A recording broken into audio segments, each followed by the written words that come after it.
The algorithm thinks this channel is a graveyard for 12-second chaos. Old me posted vertical clips of coffee foam art, gym mirror confessions, and that one reel where I lip-synced a pharmacology mnemonic like it was Shakespeare. Today the energy shifts. This is the Reboot pilot, the press reset on your brain episode, where I confess I'm a doctor, and I'm here to turn the scrolling habit into a syllabus you actually want to binge. No cuts to motivational stock footage, no cinematic violins, just a monologue from someone who survived medical school with a stethoscope in one pocket and a Walmart badge in the other.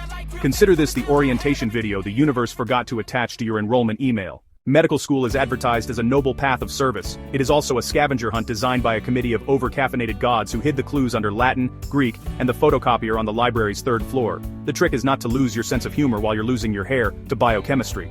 Let me lay out the map, subject by subject, the way I wish someone had done for me. Lightly roasted, clinically accurate, and occasionally seasoned with the pain of small talk, with millennial uncles who swear WhatsApp University outranks peer review. Anatomy first, because nothing humbles a human faster than meeting a human without the skin. It's reverence and reality all at once. You open the thorax and see coronaries draped like stubborn headphones. You open the abdomen and discover the mesentery is less a tissue and more a philosophy. Anatomy teaches that the body is a city with alleys, back doors, and at least 4 routes to every organ. It also teaches group dynamics, how to ask, who misplaced the right kidney, without losing your lab partner forever. When relatives ask what you learned, you say, the brachial plexus. They nod like you said taxes, and you both move on. Histology arrives next like someone parted the curtains and said, zoom in. Everything you thought was beige is suddenly stained pink and purple and smirking at you. Simple squamous epithelium pretends to be simple. It isn't. Goblet cells sit there like drama queens clutching mucin. Histology trains your eyes to separate noise from pattern, an underrated life skill when your friend posts a quote about soulmates that is obviously subtweeting someone named Rohan. Embryology is time travel with plot twists. In week 4, the heart loops. In week 5, arches migrate like teenagers sneaking out. By week 8, you understand how a millimeter of mischief becomes a lifetime of cardiology follow-ups. It's like assembling IKEA furniture where the manual says, install a neural crest here, and your only tool is faith. You'll never look at a newborn the same way again. The miracle is not that it works, but that it works this often. Narrator. Physiology is where the magic tricks admit their illusions with rules. Baroreceptors launch sympathetic fireworks when you stand up too fast. Kidneys whisper in Rainin. Lungs trade oxygen like stockbrokers. Physiology is elegant cause and effect. Until you're on a night shift, dehydrated, negotiating with your own ADH. At my part-time job, the manager asks why I'm 2 minutes late from break. I am tempted to explain my carotid sinus reflex but settle for line was long. Power dynamics are just hemodynamics in HR language. Manager, off-screen. Why were you 2 minutes late? Narrator. Biochemistry is the metabolic telenovela where enzymes love, betray, and reconcile every chapter. Glycolysis is the intro theme. The Krebs cycle is the family reunion. The electron transport chain is the finale where everybody sings. You memorize cofactor drama until your dreams smell faintly of NADH. A classmate proudly declares they memorized urea cycle steps backward. You clap because frankly, that skill is only useful at exam time and at parties where everyone there is also you. Classmate, off-screen. I memorize the urea cycle backward. Narrator. Genetics and genomics offer a ruler for the blueprint. A single nucleotide politely decides whether clinic is calm or complicated. Punnett squares return like seasonal allergies, now with ethical disclaimers and insurance codes. Family history becomes a language. You don't just ask who had diabetes. You ask when, how, and what the genome whisperer inside that family has been up to. Here's where the millennial uncle shows up with a YouTube video explaining how broccoli switches off cancer. You breathe, channel biostats, and translate. Promising in mice is not a treatment plan for men. Millennial uncle, off-screen. Broccoli switches off cancer. Watch this video. Microbiology is germ hogwarts. Bacteria color themselves. Gram-positive or gram-negative like they're picking team jerseys. Viruses roll in with minimalist outfits and maximalist plans. Fungi file for dramatic lighting. Parasites just move in and ask for Wi-Fi. You memorize shape, stain, toxin, and how to politely but forcefully evict them. Every sneeze in the Walmart aisle becomes a live simulation. Droplet, airborne, fomite. Suddenly you're doing parkour past the paper towels like a WHO safety drill. Immunology is the HOA of the body. Everything is rules, committees, and a complement pathway that escalates too fast. B cells throw antibody confetti, T cells interrogate like seasoned detectives. Dendritic cells network at conferences none of us were invited to. Autoimmunity is the plot line where the HOA sues itself. There's beauty here. The choreography of recognition and tolerance, power with a conscience. You learn to respect the system because, when it's confused, so is everything. Pathology answers the question, so what happens when things go sideways? It's detective work in stained glass. Inflammation throws a 5-phase parade. Necrosis is the end credits you wish you could reshoot. Suddenly phrases like case-eating granuloma roll off your tongue as naturally as I'm fine, which you never are during finals. Pathology brings closure to all the preclinical foreshadowing. It also brings humility. The body doesn't always read the textbook. Half the job is translating the improv. Pharmacology keeps poison at therapeutic doses. Mechanisms, side effects, interactions. The dictionary of risk with a side of rescue. The rule, start low, go slow, will save you and your patients more times than a lucky pen. Grapefruit steps out of the produce aisle and becomes a villain. A friend swears by a supplement with fonts that scream on their packaging. You rearrange your face to kind and ask about their liver.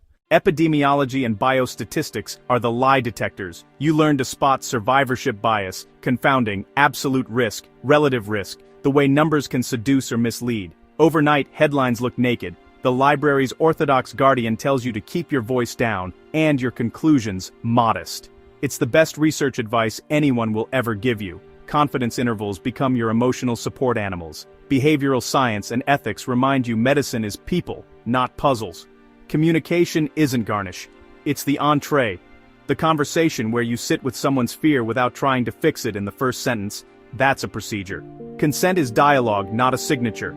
Boundaries are treatment, not personality quirks. Those millennial aunts and uncles at family functions who demand cures between dessert and chai, they teach you to say, I hear you, before you say, here's the evidence. Radiology is seeing with light you can't see. The first time a CT lights up a bleed, you understand awe. Ultrasound is therapy for control freaks. You move a probe and the universe answers back. You will miss obvious things until you don't. And you will save time by learning one sacred trick.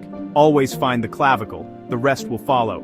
Dermatology is the museum of patterns on the largest organ no one moisturizes correctly.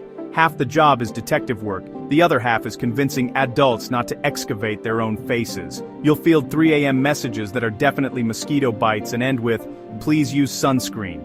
Ophthalmology and ENT remind you that tiny parts hold empires. Eyes are cameras backed by neural supercomputers. Ears are resonance chambers that disapprove of your earbuds. Nose, throat, sinus, larynx, tubes and valves as fussy as artists, as vital as airports. Please, for the love of Cilia, stop using cotton swabs like mining equipment. Neurology is the final boss fight, pathways that appear linear until they aren't. Upper motor neuron, lower motor neuron, labels that change treatment and the tempo of the room. Reflex hammers reveal truths you can't argue with. Neurology makes you quiet in good ways. You stop pretending you control outcomes just because you worked hard. Psychiatry gives names to weather that used to be called bad mood or personal weakness. SSRIs come with patience. Therapy comes with 5 sessions of not much happened before everything happens at once. It might be the only rotation where silence is progress. Empathy is not optional, neither is clarity. The friends posting best relationship ever collages will sometimes call you privately to say the house is on fire. Being allowed into that conversation is not drama, it's sacred. Internal medicine feels like chess with diagnostic checklists, and yet it's mostly listening. You balance differentials like spinning plates until one refuses to fall. You order labs because they help, not because empty hands feel wrong. There's an art to saying, I don't know, that earns trust instead of fear. You'll practice until it's natural. Surgery is choreography with scalpels where the music is beeps. It is attention to detail under time pressure, respect for tissue, humility under bright lights. You learn knots, planes, and that efficiency is kindness when someone is open on the table. You also learn communal discipline from the break room. Never microwave fish. Pediatrics is tiny vitals and giant negotiations. A toddler will dismantle your ego with a Cheerio and a stare, then forgive you with a sticker. The winds feel like neon lights. You learn to examine through play, and you learn that parents are patients too. Carriers of fear and love, both contagious. Obstetrics and gynecology is 2 heartbeats, 1 story. Birth turns the room into a cathedral and a storm. Prenatal care is patient, precise, and full of calendar math. Postpartum is not an epilogue. It is chapter 1 for a family. Respect the body. Respect the person inside it. Respect the person beside them, learning to love in a new language. Emergency medicine compresses the world into minutes. You collect algorithms like trading cards and deploy them with calm hands. It's not adrenaline addiction, it's clarity addiction. The promised land is the moment chaos becomes a checklist. Family medicine is a long conversation that stops for summer and resumes in winter. Continuity weaves meaning out of data points. You become the translator between Google and reality, between symptoms and stories, between what hurts and what helps. You will be sent home with zucchini because your patient's garden exploded. This is also medicine, orthopedics and sports medicine, levers, loads, and the satisfaction of lining up a fracture like closing a satisfying app.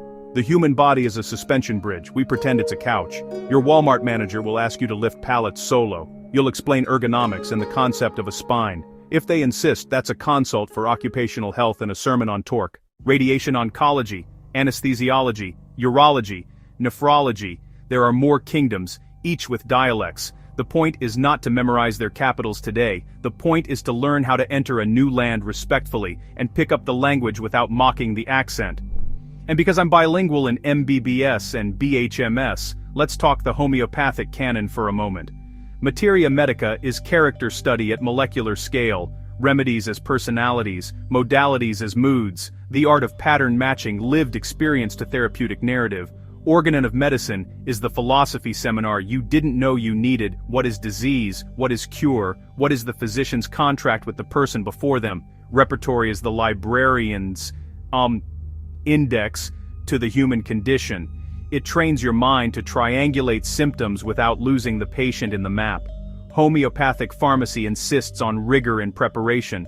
The ethics of method is part of the medicine. Even if you practice allopathy daily, this lens sharpens your ability to listen for the music behind the labs. Now, the real curriculum hides between the official subjects. In group study, you learn leadership by snack selection. In presentations, you learn that fonts are ethics. In clinics, you learn that the most powerful phrase is not "trust me," but "here's what I'm thinking and why." Self-care stops being candles and becomes boundaries, with apologetic tone turned off. Imposter syndrome becomes a familiar neighbor. You wave and carry on. Public health sits underneath everything like bedrock. If the bus doesn't come, the prescription doesn't matter. If the grocery store sells only desert-flavored vegetables, the A1C doesn't care how inspiring your speech was. Screening, vaccines, air, water, work. This is the body's environment. If you ignore it, the body reminds you with repeat visits. The library guardian I mentioned, the one with the X-ray glare, taught me more than formatting. One glance from her and my sterile technique improved, my literature search refined, my inner monologue dropped 3 decibels. Respect for quiet translates into respect for detail. Both save lives. As for power dynamics, they're not a side quest, they're the terrain. Supervisors who confuse urgency with rudeness, patients who confuse Google with gospel, managers who confuse your body with a forklift, navigate with a spine and a script. For safety, I can't do that. Here's what I can do. I don't have that answer now. Here's how I'll find it. Rinse, repeat, document, and a word about the curated carnival of relationships in your feed. The couples who are always ecstatic, the friends who are never tired, the bodies that are never sore. Clinical reality will deprogram you kindly. You'll watch a partner sleep in a hospital chair for 3 days and learn something about love the internet can't stage. You'll see reconciliation over a bedside and understand why humility outranks aesthetics. You'll walk out of room 12 blinking as if you saw a rainbow nobody else noticed. And then you'll scroll past best couple posts with a quiet smile, not snark, because you know there's a difference between a story and a performance. So why make this the first real video on a channel that used to be my dopamine drip? Because medicine deserves better than hot takes, and because your attention deserves better than my 6-pack of looping memes. Because somewhere between anatomy and ethics, I remembered that education can be entertaining without being empty. Because if even one of you walks away thinking, I could do this, learn like this, care like this, laugh like this while I learn and care, then the algorithm can have my old reels. I'm keeping the long form. Here's the thesis you can quote back to me when I start to spiral before an exam. The fun of medical school is not that it's easy. The fun is that it is meaningful at absurd proximity. You're allowed to find joy in the exactness of a suture, in the elegance of a reflex, in the way a patient's breathing slows when you explain what's happening and how you'll help. You're allowed to find humor in the bureaucracy, laughter in the jargon, lightness on the walk to the ward. You are allowed to love this work out loud. From this point on, this channel retires the lip-sync stethoscope and picks up the real one. Expect breakdowns of complex topics with the same mischievous spirit I used to bring to trending audios, only now the transitions are from confused to clear. The punchlines are mnemonics you'll remember when it matters, and the call to action is to become the kind of person who can be trusted in a room where someone is scared. No greetings, no goodbyes, just this. Pick up a notebook, put your ego in the side pocket, bring curiosity, boundaries, and a snack. We're going to take the world's most complicated subject and make it feel like a story you can tell at dinner without traumatizing the appetizers. If a millennial uncle objects, hand him a confidence interval. If the librarian frowns, thank her, she just improved your focus. If your Walmart manager tries to schedule your soul, remember, your spine is not a pallet jack, your time is not a blank check, and your future patients are the reason you will learn to say no. It starts here, in this messy monologue, on a channel that used to confuse entertainment with engagement. The syllabus is long, the jokes are clean, the stakes are high, and the author is human. Keep scrolling if you must, I'm staying to teach.